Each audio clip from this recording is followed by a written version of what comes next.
Welcome to Radisson Red with Ershad and Esther from the Quarantine Hotel. Well, we have to do this one. I mean, initially, I'd like to give a bit of intro. First of all, it says, as you know, the name is Bhabi comes to Chittagong. Yes. Because it's based on the Bangladesh trip we had initially, and we thought that we had such lovely experience. And even for myself, having been born in that country, but returning over many years, every couple of years, I would go back to Bangladesh. But this time, I had been with someone who had been to the country for the first time, so it was a huge experience. And even she made me realize many things about Bangladesh, even though I miss the country always. But she had a fresh view about everything. So it was really refreshing for me as well. So based on that, whatever blogging she was doing, all the pictures and video blogging she had done, thanks to her, so we can share the experience with you. And this is what we are trying to do here. And that's what Esther's going to talk about. And I'll ask her, and through her Western eyes, we would try to understand the country better. So, yeah, I mean, as I asked you before as well, and I'll start with that one rather than giving a huge preamble to the whole situation, whatever we have been through. As we say, even on the intro, you had seen that we're in a managed quarantine hotel in London. We have returned, and we probably would be getting out in a week's time. Exactly. Yeah. So, and looking forward to it. We have been confined within four walls, and I really can't complain about that. I mean, we are having good time, apart from not being able to go out because on day 2 we have to do a test, and I unfortunately tested positive to corona, but I had my vaccines before, so I picked it up somewhere at the very, very end, actually on the way out of Bangladesh. We probably had left already Bangladesh by that time. And I only had very mild symptoms for a few days. I had every one of the corona symptoms, but in a mild version, and fortunately they're all gone now. So now it's just a matter of waiting it out, and I have to really make sure that I'm safe, which I am, of course. Meanwhile, we're very well looked after. The hotel is beautiful. The room is huge. The service is great. The food is incredible. And, I don't have to cook. A lot of weight, I feel like. Yeah, I know we're not exercising a great deal, but, anyway. One great deal. I was trying to make some of it. Okay. Well, we're getting up and we're walking to the door to pick up food. And we're going to the bathroom. And have breakfast. Yeah. And sometimes if I'm not feeling like it, I go back to bed again. And yeah, but we can do because it's right here. We have a lot of movies we can watch. But we've actually stayed very productive. Yeah. I've been writing, I've been reading, I've been doing my and many of the production, what he's talking about, you'll see. Yeah, they're all done right here in this room. What we'll do tonight. So you'll get to see. So first of all, I'll start without any further ado. When you first have been to the country, I mean, what were your expectations were? And once you have landed and you have started experiencing the situations and the things in the country, what was your first impression? Yeah, well, I mean, you remember, we had landed and we were in Chittagong, and we went with a car from the place where we basically were to our apartment where Ershad's parents live, which is the reason why we went, by the way. This wasn't a vacation because only essential travel is allowed right now, and we did have a family situation that we had to make sure that was going to be okay, because it looked like it was possibly not going to be okay, and it fortunately is, and it will be. Thanks to you. No, and thanks to the teamwork. We went there we didn't go for a vacation. We went there to sort this situation out. Which, by the way, if many of you who know Ershad did not see him and did not get to meet me, it's purely because we were a one-track mind to make sure that this was fine. And in between and towards the end, we had a chance to do a few things Although he made sure I always, whenever we did an errand, he always had me taste food. He always had me do things. So I got to experience a humongous amount of the country, which I loved. But my first impression when we first arrived was complete and utter shock. Other than the fact that we'd been in transit probably for about 25 to 30 hours, and then you add another 5 hours with the time zone. The heat was one thing. Then the monsoon was the very next thing that was already happening. It was a thunderstorm as we were landing. And then the car ride, I was like, oh my God, they drive. I mean, since you mentioned about the thunderstorm. Yes. Just hold that thought and where you wanted to take us with the car ride. So let's have a look at what you mean by that. This is a little video of day 1. We woke up that morning, monsoon rain had started, and he had told me about this growing up in his childhood and how much he loved it. And now I understand.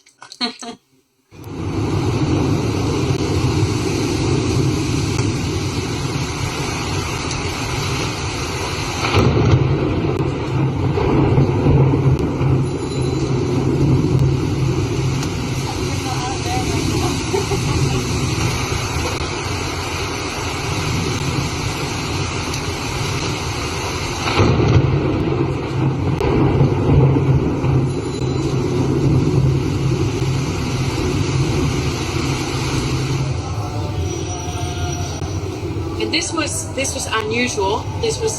We had a really hot day. It was 31, feeling like 39 or something, and we had a half an hour long thunderstorm with only lightning. No sound, no rain. Anyway, so that was my first introduction to what I used to think was rain. I realize now really isn't. Yeah, I've always been talking to you about it, telling you the monsoon is something different. And every time it rained in London, and I used to feel like, okay, yeah, every time it rained heavily, I would enjoy, but it won't last more than 5 minutes in London. Yeah, that's right. But there, it's like for days on end. Sometimes it would flood the roads, and cities would literally come to a standstill. Yeah, and also over different period of time throughout the day, it would take completely a different shape or form, I would say. Yeah. Like the last one, it was literally lightning, no sound. Yeah. It was very funny. I mean, it was on for initially half I an thought hour. that It's someone was amazing. welding something. I know. And then literally, and we were about to go out, I think, right? Yeah, we were going to go out. And it's like, yeah, maybe not. So, and you're saying that from the airport when you started your journey home, what was the impression? I mean, I used to describe it as like an assault to my senses, but that would be a negative thing because it wasn't negative. It was just an explosion to the senses. Everywhere there was noise. It's making acquaintance to an unfamiliar. Yeah, but it was really sort of, you arrive and you sort of like, bam, there's color and you see trees with fruit hanging off of it, and it's like you just don't see that stuff. Now people probably think I've never seen anywhere. I've been in Caribbean areas, but this was a whole new level. And then just people, humongous amount of people. We just came from an area where lockdown happened and social distancing is very put in. Over there, it's physically not possible. When we traveled from London to Bangladesh. When we traveled from London to Bangladesh, you arrive in Bangladesh, you just see that social distancing, like we know in Europe, it's impossible. And, everyone's wearing masks. A lot of people are wearing masks. And you can see people being careful, but there's also a point of it just doesn't work somehow. Anyway, and so I'm probably the scariest part is, and that will probably lead into the next video, is that I was holding on to him while we were driving to the apartment, and I'm like, oh my God, he's driving. We don't have that right. It was a car, right? It was a car, but it was like, oh, they drive on the right here? I thought they drive on the left. Oh, hang on, they're actually driving on the left. And then I realized they just drive wherever they're there's no rules, and even no one stops, even if you drive on the wrong side of the road or wrong side of the lane. There's no wrong. There's just you drive everyone where there's space. Literally facing the traffic. That's right. And it's people don't maintain their lanes or anything. No, and our car was like on the left, and it was a bit busy, and I guess he saw space on the other side, so he just went to the other side. On that note, let's watch that video about CNGs. Oh my God! How it happened? You tell them. Oh my God! I basically saw the CNGs and I thought, that's really cute. There's no way I'm going in one of those. And then one day we had no choice. There was no car. It was like we had to urgently go to the hospital, and I was like, okay, fine. And it was so much fun. The best part was I was laughing pretty much the entire time, and I couldn't stop filming it. And I was worried that people told me, my friends told me that don't take your phones out every now and then because you never know, it might get snatched. Filming. And every time we would be on a CNG, Esther would take her phone out straight away. And even when I'm busy, I'm thinking about something else, and she's always with her phone. So let's have a look at what we mean by that travel. Yeah. To the great delight of my family, you couldn't believe it when I sent them the videos.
My mother described it as a cage of wheels, the racing cage on wheels, and it was what it feels like. I felt like I was in bumper cars. And then one day you took me out for a ride. It was this one. Yeah. This was nice. You basically had me in an open CNG, so we can actually look at the place. Yeah, it was an open CNG, and I was worried about that. I was thinking, what was I thinking? Because on both sides, but it was lovely environment. Yeah, it was a really good afternoon. He was really good. He took us to different places, and he was like, okay, let's go here, let's go there. Lovely. The driver was, he didn't say anything. Normally people tend to say, oh, we can't just go around town without any particular destination. Yeah. And he didn't mind. He was just taking us around, and he was rather making suggestions where I should take them. So that was really nice. That's the stadium. And the great children's park. That's next to the stadium, just opposite the stadium, the children's park. Yeah. And then the hospital where you were born, which is now a hotel. Yeah. Oh, Yeah. you're saying that. It's a hotel now, but. And then the hotel. And then of course we went out at night as well, because we did have to do errands sometimes. And I just remember there was the bustle and the activity, and I wonder where this one is. this is right outside Radisson Blue. This is the evening when we were going to meet up with our good friend. I don't think so. No? No. Okay. Well, it's in CNG. Yeah, it's This CNG. is where I was trying to show how stuck the traffic gets, and just to get the idea. And this is where the gentleman is sleeping on the corner.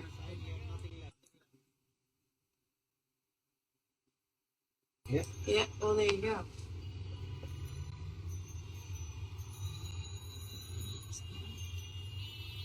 Yeah, it's a long trip, looks like, and Yeah. a lot of different Every days, different day. different trips, because Yeah. lockdown, and every now and then, whenever we felt like going out, sometimes. Remember when we had to cross? Because I avoid, I try not to drive at all, to be honest, most of the time. That was one of the things I was trying to. Yeah, but we had to get out a number of times. Remember the time when we had to cross the big road together? Oh yeah, that was in GC. Oh my goodness. In GC Circle, Yeah. we had to cross the road. Yeah. Something like that. So that was it. That was the CNGs. So Yeah. the CNGs are like they used to be called taxis. Yeah. Back in the days when I was growing up. But they used to be different colors, yellow and black, I think, yeah, like the taxis are normally. But now they're green, and it runs on CNG gas, so that's why it's CNG. Yeah. So initially you were having trouble to remember the name. You got the name from your mom, I Tuk kept calling Tuk. Tuk Tuk. I Yeah. kept calling him Tuk Tuk. So, but later on you got the name because it's written there. Figured it in Bangla. So CNG is one of her favorite ride, I Yeah. would say. But initially, she was very excited. She would always just grab me whenever, and she just keep on pressing on my knees and everywhere. Oh my god, bump into him. Oh my god! It was like being in bumper cars. Basically. Fun part was later on, towards the end of our trip. I think almost halfway through the trip, you started feeling quite at home with the CNG, right? Yeah, and you used to laugh. You said, "Oh my god, I can't believe that I used to get so scared." Now it all feels just natural. It was actually very safe. That's all about getting used to things. And we already have Bradley, by the way, Bradley Simmons, one of my colleagues. Great. Good old Bradley. days. Yeah, Bradley. Thank you for joining. So Bradley's watching, a very sharp dressed man, as I said before. Yes. Eshad and Esther, all the best. Looks fantastic. Thank you. And Saiful Akbar Khan from Dhaka. He's awake. Good. Oh wow, he's awake. Yeah. Nice. So on that note, let's talk about, we have another thing, CNGs. So what are the rides normally we get in Bangladesh? So well, we had the CNGs, and of course there was the rickshaws. And when I first arrived, I was like, "There's no way I'm going on one of those." I mean, I couldn't think about what I would do to this poor fellow having to like paddle. And I remember the first time I went on one, I swore I'm going on a diet. And then I decided I'm never going on one again. And then I thought, next time if it happens, I'll get off, he can get on, I'll start paddling. And then you made a really good point. If we don't use rickshaws, and people don't make money, and so obviously when we're going up the hill, we go off and we're being kind, and we have so many rickshaw pullers in the country. Water, and we had this particular rickshaw driver. He kept finding us. He's like, "Hey!" And that was a funny story. He kept There's one us. rickshaw puller. He was a local in our area, so every time we'd come out, he'd find us. Somehow, from this over across the busy street, he'd be like, "Hello!" Yeah. And he would say that, "Okay, I'm not leaving. Would you be long?" I said, "No, we are coming out, going somewhere else." I mean, these are the lockdown fun, to be honest. At the time, we had to go out because we were making a lot of hospital trips and medical and buying medicines and things like that. So in between, we do this thing. So sometimes, I mean, it was really hard for 2 weeks. Suddenly go there and getting stuck in the house and not being there. Are a lot of things that I needed to do, and I didn't have ample amount of time. It was limited amount of time that we had, and we had to get everything done within that time. So I was getting quite impatient. So that's when the rickshaw trip would be very useful. But those, I mean, if you convert in currency in British pound, it's nothing.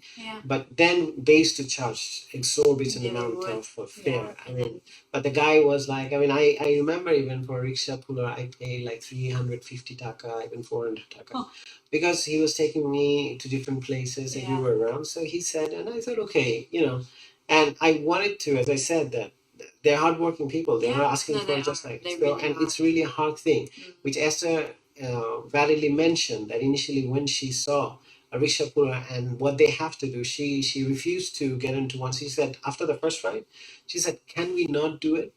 And for a while we couldn't do it because of Esther. Even though I was going from A to B, which is not too far, probably less than a mile, but I couldn't take a rickshaw, and it was so hard. I didn't want to walk, and also traffic wasn't that safe. So I wanted to take a rickshaw, but she wouldn't. So sometimes I had to take a CNG for half a mile of ride.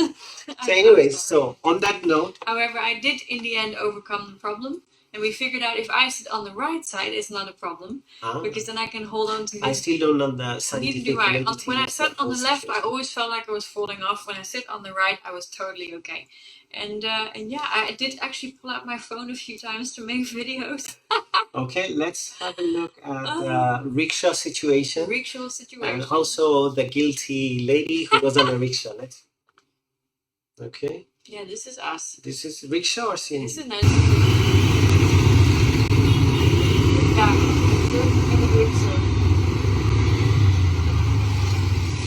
And I remember I sent this picture to my sister, and she was like, "Oh my god, the poor guy." It's totally true. Anyway, that's me. This is Irshad got off because it was uphill, and I looked so guilty. It was we were going to the hospital, I remember. It's a heat day. Here we go. Yeah, and this was during lockdown. Yeah, we're going for a COVID test, by the way. We went for a COVID test, and the only CNGs were doing hospital runs, and otherwise the roads were clear.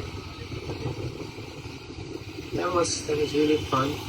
We have some viewers joining in, so I will just let the rickshaw thing stay on. I don't know how. So as you saw, the rickshaw, it's quite a fun ride. I mean, there was a time when I was growing up, I would love to go on a rickshaw ride every now and then because the roads were empty, especially Chittagong was different. It was quite a lot of greens around and roads were quite empty, A to B, and it's not a big town. I mean, the important places we like to go, you could go with a rickshaw and just enjoy and think, philosophize if you want to do that. I can imagine you doing that somehow. And Did you have your guitar on you while you're on the No, rickshaw? it's just for the bookshops. So there was one bookshop people would know in DC Hill where they have the annual functions and all those activities. There's a place, the bookshop called De Rosier.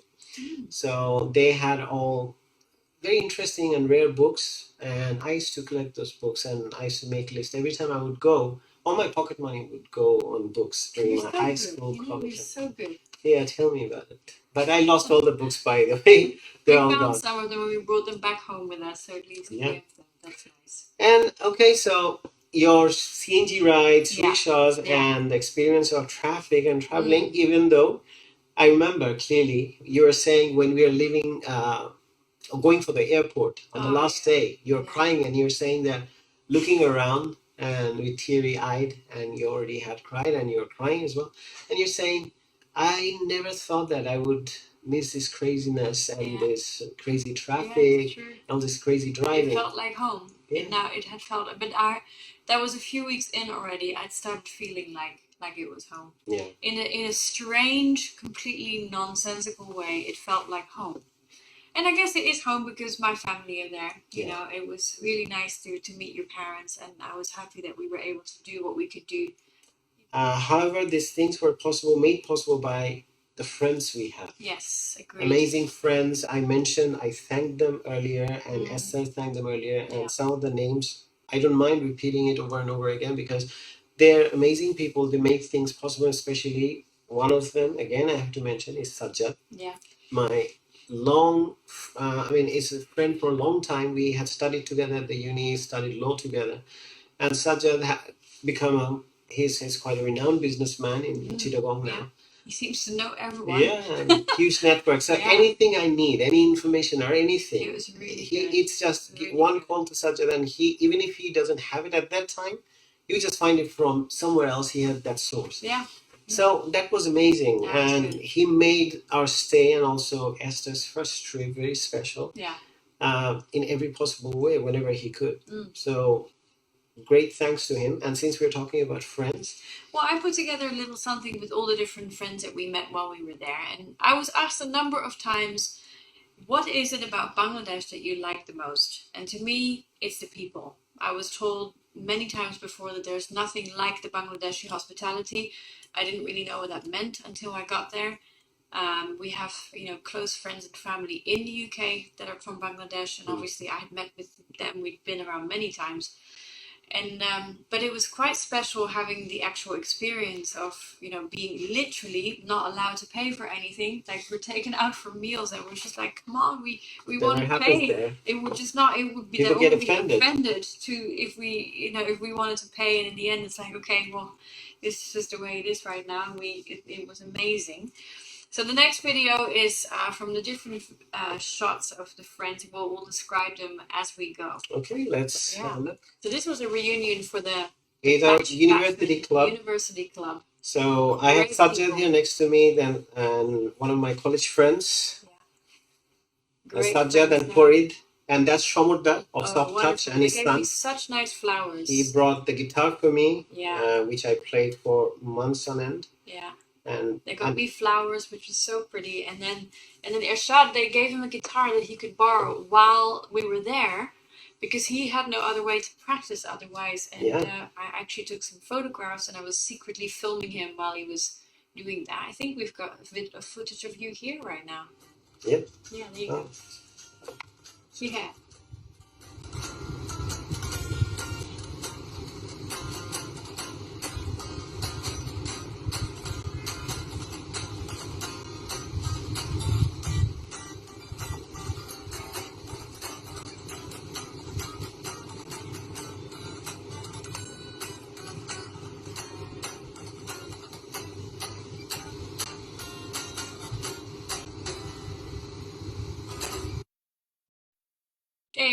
There's Russell. That's Russell. Russell, who helped with the car on the way to the airport. So nice. So kind.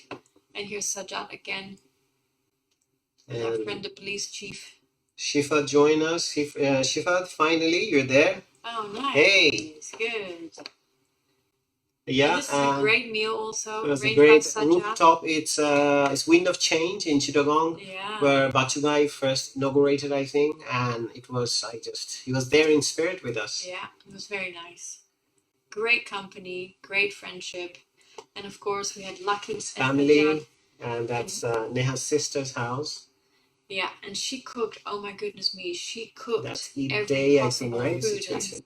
So I wanted Esther to see what it's like, and it's single-handedly, I think, Lucky provided us that feeling by inviting us to a place and cooking all different kind of beef items. These items, like beef or sweet beef, spicy beef, this, and chicken is this, and then roast, and then this, like how it is supposed to be.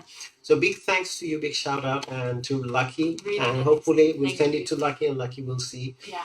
And again, speaking of food, I think you should, in the meantime, while I play the video, you should get your diary out again, where you had written down all the names in alphabetical order. I kept the names of all the foods that he had me try, because he wanted to make sure that I try all the things that are traditional, and all the things that he liked as a kid, all the things that had special memories connected to it. And it's not exhaustive, by the way. There are many people who say, oh, there's this, there's this. Oh, I know, we didn't have the time, and also lockdown happened. Yeah, but we tried. Pretty good. And we are bad in terms of, once we found one thing which we really like, every day we kept on having it, rather than having something different. Baluchai is our favorite, Rasmalai, and Shingara burgers. Well, Bangladeshi burgers different. And what else? Another thing. Well, Shingara and Baluchai was definitely. Top of the list. She would learn that word by heart, so she could straight away say, Baluchai, can I have Baluchai? It's one of the few words I actually know. I mean, it's almost like every time I would go out, and when she's not with me, I would just buy Baluchai and bring it for her, so she could enjoy. And so, of course, mango, lychee nuts. I'm a photographer by profession, so wherever I saw color, I was just so excited. I mean, it was just beautiful. Yeah, and then we had everything has its natural vegetables color. As well. Vegetables, I mean, I can see that you're fascinated by colors too. Oh, I am, yeah. But of course, it was really nice when. That was a great. Oh, this is the place, Mom's Yum in Sanmar in Chittagong. His classmate. My classmate, yeah. And then I was totally impressed that these cars go around everywhere with fresh fruit. Oh, these vegetable sellers, they would come in the morning. Well food, I love well food. Baluchai, did you take a photo of your Baluchai? I know, I actually did in the shop. Is this Shondesh? Yeah. And that's of course the motto. Oh, that's Pingaras. Food at home. Oh my god. Tries to make a kind of delicacy with blackberries. And then you just shake it to break it.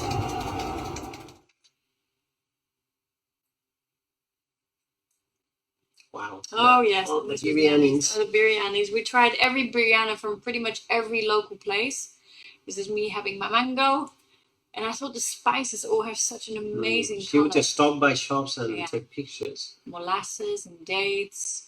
Yeah, and obviously, I've been told a lot about this growing naturally in this country. And, sweet shops, they're made with very few ingredients, but so smart.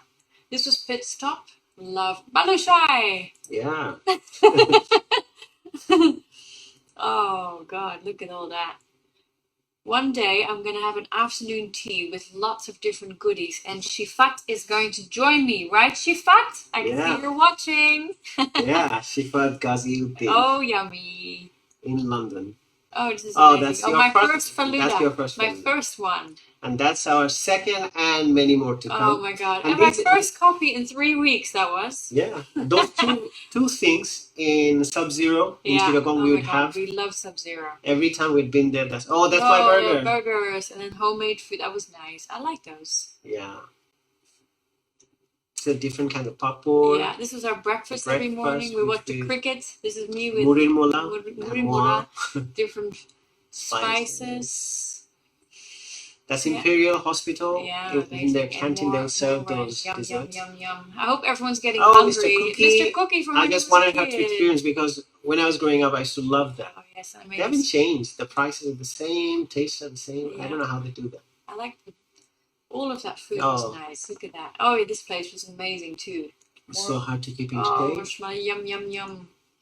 And my tea on my balcony, and this is us at the hospital. Hospital canteen. Yeah, and more spices. Yummy. And coconuts. Small demonstration here. I was trying to have the kernel. Coconut নারকেলের ভিতরে শ্বাসটা. That's my favorite burger. 3 burgers. I got but then we were introduced to we went to Chilox. Oh my god. That was amazing. Yum, yum, yum. Yeah, and this is you happy with 3 shingaras. And this was our little corner shop where we got all of our goodies. This is us having more shingaras. And my coffee with my heart. I think this is the last ones. These are the 2 things, remember? We had over Sub-Zero. So how much are you enjoying this right now? Yeah. I'm filming. Oh, okay. That's what I'm showing. It's my bubble, my childhood thing, and I'm eating, I'm imagining. I can almost see little Tanvir there. Yum, yum, yum. So cute. Little Tanvir. Is that right? Anyway, yes, that was really nice. To me, I have never expressed food with color. It's when I think of Bangladeshi food, I can see colors. Don't know why. No, I mean, definitely. I mean, I agree with you. There are a lot of different colors, colorful food, and variation because there's the variation is so huge. So rich, yeah. So definitely they have to come up with different colors, and because of the ingredients that's been used, definitely. And I cook as well. She cooks now. She can cook quite a few Indian dishes. I hope she remembers because it's been a long time. It's been a long time. But when we first got together, I used to think that cooking with 3 spices was a really big deal. Salt, pepper, cinnamon. That was cinnamon. Why? That was it. Well, cinnamon goes in my coffee. Okay. And so, but then I met him, and he showed me how to cook proper Deshi style. And my God, we've got a big spice cabinet, and I'm like, yep, this one, this one, this one, this one. It's been 2 months, and I'll prove it to you when we come back home. Yeah, that's the thing. But there's one thing you've definitely learned, that is to make tea with tea leaves rather than tea bags. So but the most satisfying thing is if I make you a cup of tea, and you're like, because you're very good with that tea. Exactly how it should be like. I mean, I really love that. So. And something reminded me actually today, because you know how we're saying we have this funny thing now because we're in a quarantine hotel, and so when they're not allowed to come in the room, and we're not allowed to go out, and especially since I tested positive, we can't even leave for a walk anymore. But we always know when we hear outside the rustle paper crinkling.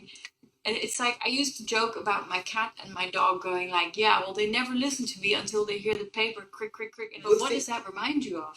The little rustling. It reminds you of dogs. And that's actually what I was going to ask you about next. Okay. It's something I would like to share. Yeah, dogs especially.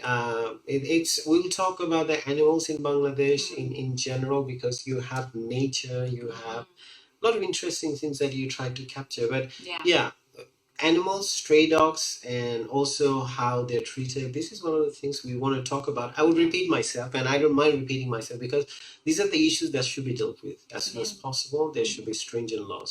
Anyway, let's have a look. We, however, had 4 dogs that befriended us and that his father has been looking after already.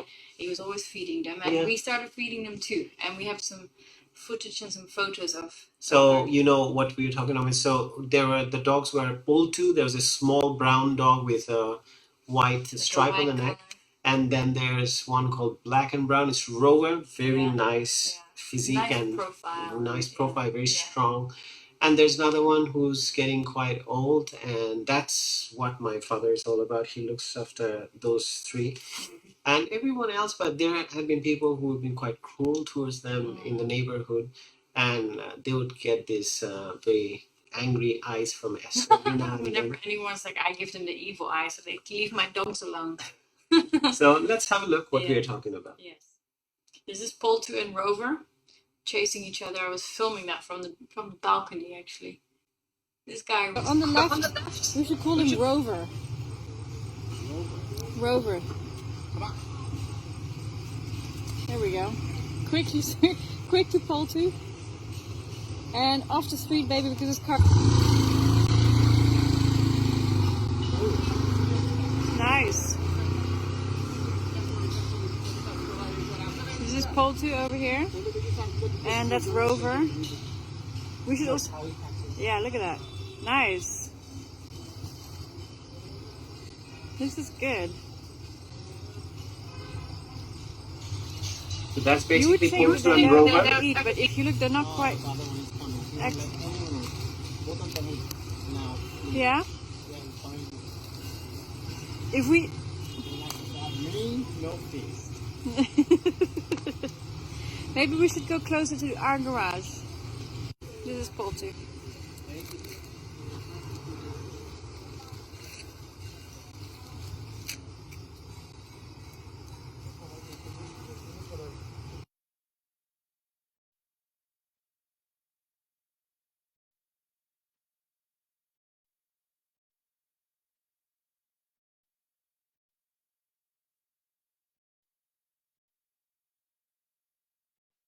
Yeah, so that was right outside from our balcony, and this was at the Imperial Hospital with the gardens around the whole place. I mean, I found that every major place that is like a nice estate or something, they have nice flowers, well looked after, and yeah, it just looked really well cared for.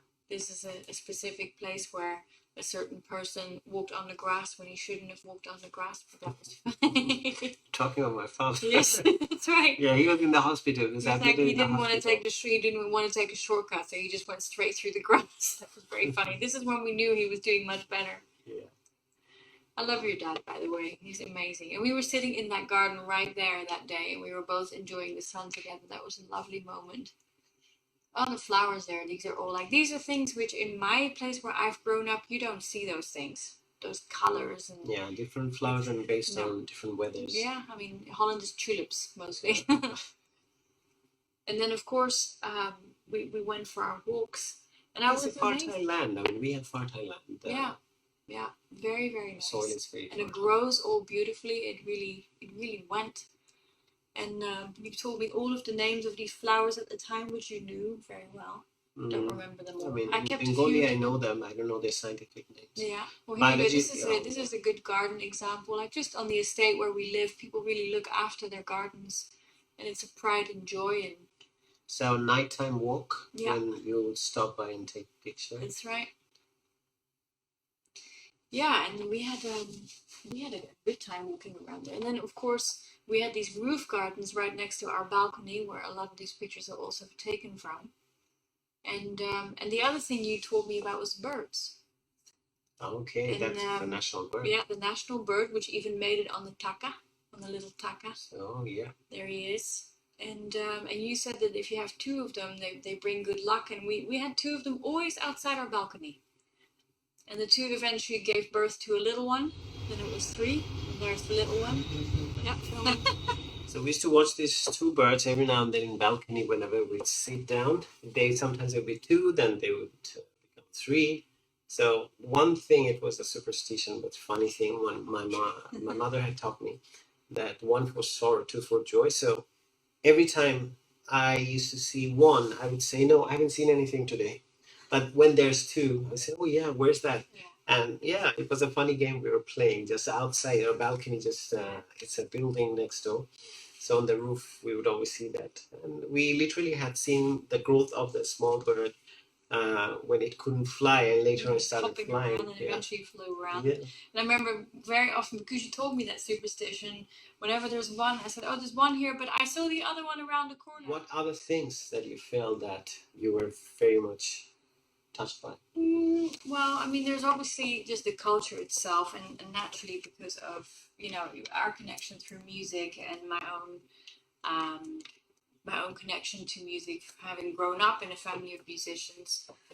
For a while, I was a director in a community center. I did many events. And it was good because I did a lot of events with Asian groups. It was from Pakistan, from India, Bangladesh. So, and before I would start these events, I would always look them up. And the main thing is I found was the music. And well, one of the things that happened actually was when we were there, we were in his parents' place, and his original tambura was there from when he was young, and I remember seeing this thing being. I love the sound anyway, and I love it when he practices with, you can upload them from your phone and stuff. It's like, my God, you actually have one of these, and it hadn't been touched for a long time. His parents very, very nicely, they had take it from house to house, and it was there. And so one day we decided that I decided it was going to come home with us, and you started. Well, first you were going to give it to your music teacher, and then you decided, actually it's so nice. No, I mean, it was lying around, I mean, in our living room behind or next to the couch, the big couch we have there. And I haven't touched it or even went close to it because I didn't have the time initially because of the emergency I had to attend to. We both went there for the reason. Yeah. So I was not even in the mindset to think about music or anything musical. To be honest, that was the last thing coming to my mind, which is a sad thing for a musician or an artist. But then one day she said, okay, don't you want to look at the instrument or what it's like or how it's at the moment? And I just went close to that thing, and I found it was heartbreaking to see that how the tuning pegs, one of the tuning pegs was broken, and the bridge and all the strings are missing or some of them are hanging. Is literally just crying, literally telling me that please rescue me. So from that point onwards, I was just looking, okay, how I can do that. I mean, I'm quite back in the days when I started my music lessons on that instrument. I was even to tune it, fine tune everything. I was very dependent on my teacher. But ever since, I mean, I now do all my instruments. I fix them. I work on them, and I've learned these things. I felt it gives me. I mean, you have seen me work on them for hours. Oh yeah, and once you get going, you're a one-track mind. It doesn't stop until you fix. You fix your instruments and you fix other people's instruments. So I felt that I can. It's nothing in terms of what I had handled in terms of electric guitars and other things. So I thought, why not try to fix it myself? Yeah. Initially, I wanted to book an appointment with a shop. I thought, okay, acoustic instrument, they would do it themselves. I spoke with Olugda of Ganesh and Sons in Chittagong. And they said that by the time I had been in touch with them, it was quite late. So they were saying, we won't be able to give you before you leave. So I thought, okay, I'll do it myself. So I was on a mission to buy the parts that those were missing. So from that point onwards, the mission started. But of course, when you went to the shop, you couldn't not play some guitars there for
replacement parts. That's Ganesh and Kong or Ganesh and Sons thing.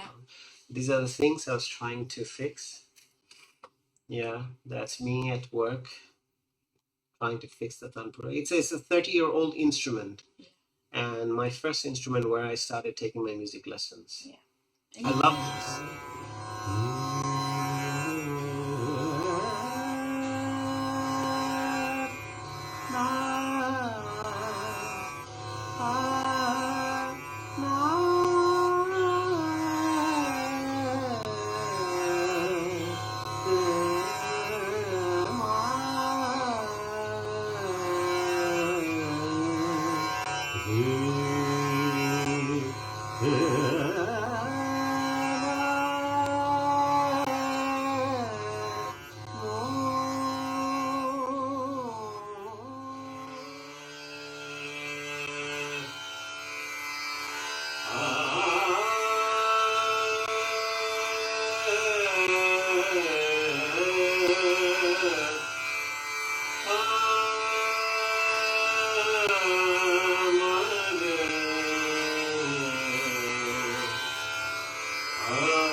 So the Tanpura was rescued, and then in that process, I had to go through that one shop quite over and over again, and to source a lot of different parts of the instrument, sometimes tuning pegs, the carry case, and everything. So this video I had done while I was waiting for a lot of different parts to arrive. First of all, it's very inspiring to see that new young children, they're very eager to learn a musical instrument, whatever the reason is. But it's a different question whether they would stay on that path or not. But to know, or any form of art, if you practice on it, it's very important for your mind as well, for your mental development, I think. And it's proven scientifically. One thing, there are many teachers or musicians who might have a lot of students. One of my the request to use that, inspire them to learn their instrument as well. If you're playing an instrument, it's imperative you know the way around it. Anyways, Yeah. I'll stop my rant. Okay, so we kind of towards the end of this live, I think, but we'd like to end it with that somber tone and the emotions that it was evoking when we were leaving the country, and what we were feeling, especially as cried all the way to the airport. I felt like I was leaving home. Like it was really that I would never have thought in my wildest dreams that I would gotten so close to the country, the people, and everything that happened there. And as you said, what were you missing especially? I don't know. You know, you can't explain. Like, why is it that when you leave your home, where you've grown up, there's smells, there's noises, there's sounds, there's people, there's things that make you feel at home, and somehow I felt that. You know, absolutely. I was very sad also to leave your parents behind. I love your parents, and we got along so well with them. And obviously there's a sense of worry to make sure that they're going to be okay, and, you know, ready for us to bring them over to us at some point. Yeah.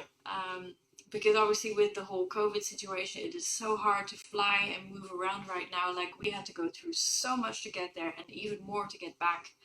So and also there's this aversion towards vaccination. People are like, okay, we don't want to get ourselves vaccinated. It's one of the things I see. This literally, people are very much reluctant to get vaccinated, and they call the same issue, saying that, okay, we have seen if you have certain physical conditions or certain disease that you have, chronic conditions, then you're not supposed to take the vaccines. But the thing is that I can now literally confidently say that because of the vaccination, me and her as well, she was found positive when we were in the quarantine hotel on day 2. Because of that, you could get away with milder symptoms, and you are doing quite okay. I mean, there's nothing, right? You're totally doing fine. And I'm fine as well. It's very difficult to fly right now, and that's what I was so sad about, because I was like, I don't know when I'm gonna see this place again. And anyway, I was in the car, you know, arranged for us by our friend Russell. And yeah, so there was him, and there was the Tampura between in the middle. us. Yeah. So he couldn't see me, and I was just looking out of the window, and I was filming, and I was crying. So every time I had to look at her, I had to lift it up or go under the Tampura. I mean, under the Tampura, I just tuck my head in and see her. So I saw her crying, and I asked her what happened, and she kept on crying repeatedly. Yeah, and I think I wrote it in my blog later on too. The very thing that when we first arrived and we were driving, the very thing in that car that would drive me into near cardiac arrest, like holding onto the knee, going like, oh my God, what is this? Was the very thing that just made me feel soothing and at home. and it had now become part of me, and that is something I will definitely always have with me. And we'll go back definitely. Absolutely, and we're gonna see everyone. We made again. so many friends. Yeah. I can't thank them enough. No, You can you feel are that. amazing, all I of feel you. that every now and then. And we talk about it all the time. When we're not on air, when we're always so lucky that we have you all. And yeah. No, thanks to you as well. Like there had been many occasions when I came back from Bangladesh on my own, and literally it was just me, and it was so hard to get into the house. Totally, and leaving all those familiar faces behind. And please, you're gonna make me now cry. I don't have that now. But you're with me, and we walked into this hotel and confined. And we've been stuck here ever since. In these 4 walls for oh my God. 2 weeks. Okay, so this is the day when we were driving today.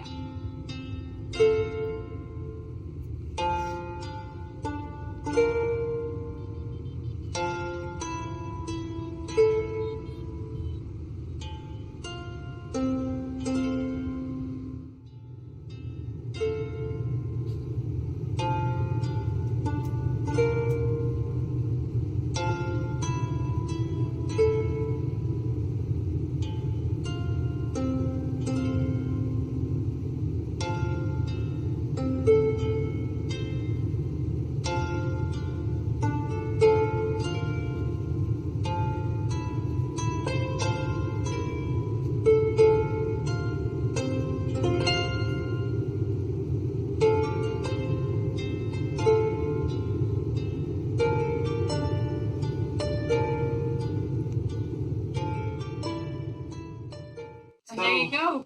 Yeah. I'm not crying anymore now, though. I did cry for the first 3 days. No, I mean after the live we can cry again. Yeah.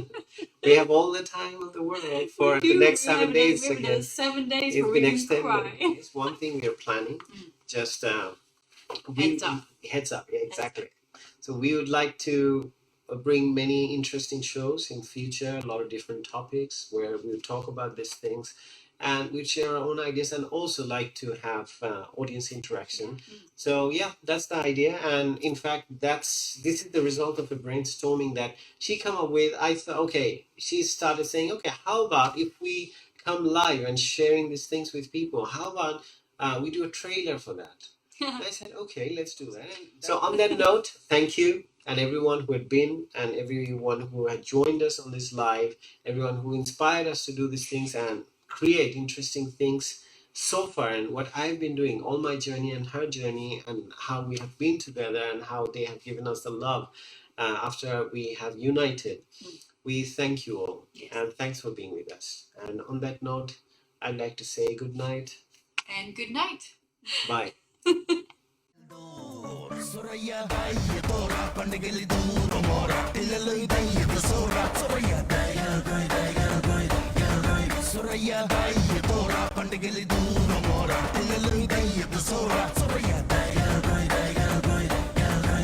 Okay, cut! Josh!